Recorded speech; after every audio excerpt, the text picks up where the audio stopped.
You know that feeling when you see a really complex graph and your brain just kind of shuts down? Well, today we're going to see how those intimidating functions are really just simple shapes playing dress up. We'll learn how to shift, stretch, and combine them, turning these complicated equations into stories you can actually see.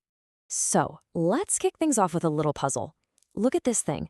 How in the world would you graph it without just plugging in a ton of points? It's got an absolute value, a square, a negative sign. It looks like a mess. But I promise you, it's secretly built from a few simple, predictable pieces. By the end of this, you won't just see the answer, you'll understand the story behind its shape. The entire key is to think of functions like Legos. Seriously. Once you know the basic shapes, you only need a handful of tools for shifting, stretching, and flipping, to build almost any graph you can possibly imagine. So let's open up that toolkit. Okay, so here's our game plan. We'll start with our basic set of parent functions. Then we'll learn how to move them around, resize them, and flip them over. And finally, we'll see how to put it all together to build the really interesting stuff. Every great construction project starts with good materials, right? Well, in the world of functions, these are our core materials. We call them parent functions. They're the foundational shapes that pretty much everything else is built from. And here they are, our starting lineup. You've got the classic U shape of the parabola, that gentle curve of the square root, the sharp V of the absolute value, the two swooping curves of the reciprocal, and of course, the smooth, rolling sine wave.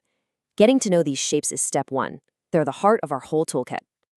All right, let's grab the first tool from our box, translation. That's just a fancy word for sliding our functions around the graph, up, down, left or right, without actually changing their shape. Now, there's a simple but super powerful pattern here. Look at this table. Anytime you make a change outside the main function, like tacking up plus c on the end, it causes a vertical shift, up or down. But when you make the change inside the parentheses, right next to the x, it causes a horizontal shift, left or right. This inside versus outside idea is absolutely fundamental. And here's the part that trips a lot of people up.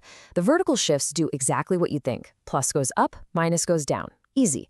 But the horizontal shifts are the exact opposite of what you'd expect. Adding a number shifts the graph to the left, and subtracting shifts it to the right. Why? Well, think about it. For something like x plus 3 squared, you now have to plug in x equals -3 just to get that 0 point that the original x squared got at 0. You're basically having to compensate, and that's what moves the graph in the opposite direction. Let's see this in action. To graph y equals x plus 3 squared plus 1, we don't need to plot a bunch of points. We just read the story in the equation. We start with our parent parabola, y equals x squared. Okay, see that plus 3 times inside? That tells us to shift it 3 units to the left. Then, see the plus 1 outside? That tells us to shift it 1 unit up. And we're done. It's that simple. Okay, our next set of tools actually changes the proportions of our graphs. They let us stretch them out vertically, like pulling on a rubber band, or squeeze them horizontally. And hey, look at that. It's our old friend, the inside versus outside pattern again. If you multiply the entire function by some number c, you stretch or shrink it vertically, makes it taller or shorter. But when you multiply the x inside the function, you get a horizontal effect. And just like with shifting, it's kind of backwards. Multiplying by a bigger number inside actually squeezes the graph in from the sides. Check out this example right here. If we take a normal cosine wave and multiply the whole thing by 2, every single y value literally doubles. The peaks get twice as high, and the valleys get twice as low. The whole wave gets stretched out vertically, away from that center line. Now for our final transformation tool, reflection. This is a really simple but powerful way to mirror our graphs, either across the x-axis or the y-axis. And I bet you can guess the rule by now. It all comes down to where you put that negative sign. A negative outside the function flips the entire graph upside down, across the x-axis. But a negative sign inside the function, right next to the x, flips it sideways, creating a mirror image across the y-axis. So, we've got our tools, shifting, stretching, and reflecting. Now it's time for the real fun, putting them all together, in sequence, and finally cracking that puzzle we started with. All right, let's tackle the first part of our puzzle. Y equals absolute value of x squared minus 1. We're going to work from the inside out. First, we start with our parent function, y equals x squared. Then that -1 tells us to shift the whole thing down 1 unit. Now, part of our parabola is hanging below the x-axis. But the absolute value bars have a simple rule: no negatives allowed. So any part of the graph that's below the x-axis gets flipped up to become positive. Now, besides just transforming a single function, we can also build brand new ones by just combining two different functions using basic math. You can literally add, subtract, multiply, or divide their outputs at every point to create totally new and unique shapes. But there's an even more powerful way to combine functions, and it's called composition. You can think of it like a little assembly line. The output from one function becomes the direct input for the very next one.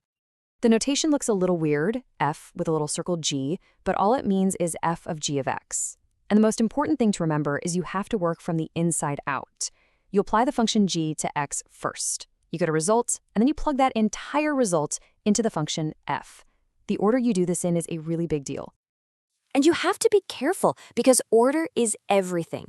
F of g of x is almost never the same as g of f of x. For example, let's say g is multiply by 2 and f is add 5. If you start with the number 3, f of g of 3 means you double it first to get 6 and then add 5 to get 11. But if you do it the other way, g of f of 3, you add 5 first to get 8 and then double it to get 16. Totally different answers. Okay, let's finish our big challenge. We already built the graph of y equals absolute value of x squared minus 1, and we got that kind of cool W shape. Now, all we have left to do is deal with that big negative sign out in front. So what does a negative sign on the outside of a function do? It reflects the entire graph across the x-axis. Just one final transformation. We take our W-shaped graph and we flip it completely upside down. And there you have it. That's the graph of y equals negative absolute value of x squared minus 1, built piece by piece without ever having to plot a single point. So what's the big takeaway here? Is that you now have this amazing visual toolkit. When you see a complex equation, you don't have to just see a jumble of symbols anymore. Instead, you can actually read the story, a simple parent function that's been shifted, stretched, reflected, and combined into its final form. And that leaves us with one final thought. We've learned how to build complex functions up from simple pieces, but a really crucial skill, especially as you move into calculus, is doing the exact reverse, taking a complicated function apart to see the simple pieces it's made of. If you just looked at our final graph, how would you work backwards to figure out which parent function it all started with?